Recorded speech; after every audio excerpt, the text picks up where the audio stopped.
അങ്ങനെ നീണ്ട ഇടവേളകൾക്ക് ശേഷം അഖിൽമാരാർ വീണ്ടും എയറിലായിരിക്കുകയാണ് സുഹൃത്തുക്കളെ. ആശാൻ എയറിൽ കയറുന്നത് അത്ര പുതുമയുള്ള കാര്യമൊന്നുമല്ല. ഇടയ്ക്കിടയ്ക്ക് എയറിൽ കയറാറുണ്ട്. ഇപ്പൊ എയറിൽ കയറിയിരിക്കുന്നത് ഒരു പാർട്ടിയുമായിട്ടുള്ള വിഷയത്തിലാണ്. അതായത് പാർട്ടിയില് സ്ഥാനമാനങ്ങൾ ആവശ്യപ്പെട്ടുകൊണ്ടുള്ള പുള്ളിക്കാരന്റെ ഓഡിയോ കോള് പുറത്തു വന്നിട്ടുണ്ട്. നമുക്ക് എന്തായാലും അതിന്റെ കുറച്ച് ഭാഗം ഒന്ന് കേട്ടു നോക്കാം.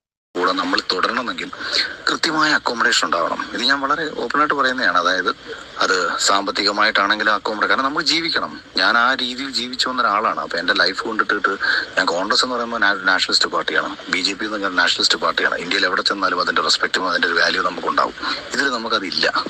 പിന്നെ രണ്ട്, അതല്ല എന്നുണ്ടെന്നുണ്ടെങ്കിൽ ഏതെങ്കിലും ബോർഡോ സെൻട്രലിൻ്റെ ഏതെങ്കിലും ബോർഡോ കാര്യങ്ങളോ നമുക്ക് വേണ്ടി അത് ചോദിച്ചു വാങ്ങണം. കാരണം നഷ്ടങ്ങൾ മാത്രമേ ഉള്ളൂ. ഇത് എടുത്ത ഈ തീരുമാനം യഥാർത്ഥത്തിൽ ഞാൻ പറഞ്ഞല്ലോ, ഒരിക്കൽ കൂടി ഞാൻ പറയുന്നു, ഈ തീരുമാനം എടുക്കാനുള്ള കാരണം കൊട്ടാരക്കര സീറ്റ് എന്നുള്ളത് മാത്രമായിരുന്നു. കേട്ടില്ലേ? പുള്ളി പറഞ്ഞത് എന്താണ്? ഒരു പാർട്ടിയോടൊപ്പം നിലനിന്ന് പോകണമെങ്കിൽ കൃത്യമായ സ്ഥാനമാനങ്ങളും അക്കോമഡേഷനും വേണമെന്ന്. ഇത് കേട്ടിട്ട് എനിക്ക് വലിയ പുതുമയൊന്നും തോന്നുന്നില്ല. കാരണം അഖിൽമാരാർ എന്നൊരു വ്യക്തി ഒരു സെലിബ്രിറ്റി ആയതുകൊണ്ട് മാത്രമാണ് ഈ വിഷയം ഇത്ര ഗൗരവമായി ചർച്ച ചെയ്യുന്നത്.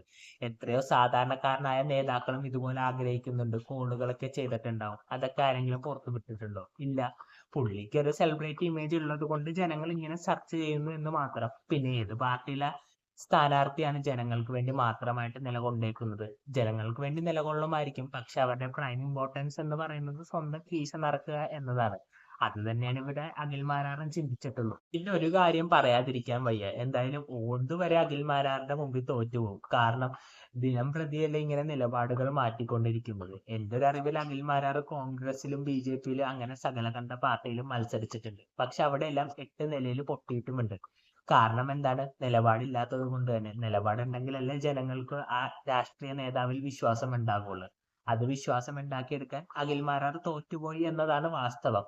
അതുകൊണ്ട് എനിക്ക് പറയാനുള്ളത്, ഏതൊരു പാർട്ടിയിലെ നേതാക്കളും സ്വന്തം കീശ നിറക്കണമെന്ന് ആഗ്രഹിച്ചിട്ടുണ്ടെങ്കിലും അവർ അതാത് പാർട്ടിയിൽ തന്നെയാണ് കൂടുതലുമായി നിലകൊണ്ടിരിക്കുന്നത്.